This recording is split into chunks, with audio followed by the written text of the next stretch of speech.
আজ আমরা জানব ভারতের পূর্ব দিকের রাজ্য পশ্চিমবঙ্গের দক্ষিণতম বিন্দু দক্ষিণ 24 পরগনা জেলার সুন্দরবন সম্পর্কে। সুন্দরবন পরিচিতি লাভ করেছে তার ম্যানগ্রোভ অরণ্যের জন্য। 10,000 বর্গ কিলোমিটার জুড়ে গড়ে ওঠা এই ডেল্টা শুধু ইন্ডিয়ার সুন্দরবন নামেই পরিচিত। আসলে এটি বাংলাদেশ ও পশ্চিমবঙ্গের গঙ্গা, মেঘনা ও ব্রহ্মপুত্র নদীর বদ্বীপ, যা পৃথিবীর বৃহত্তম বদ্বীপ।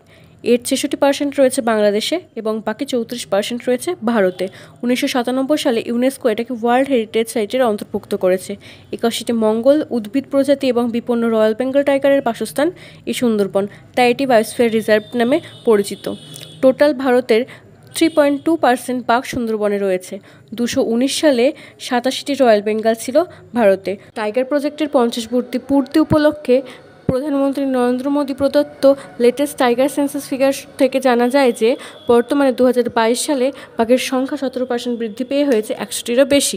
সুন্দরী গাছের আধিক্যের জন্য সুন্দরবন নামকরণ করা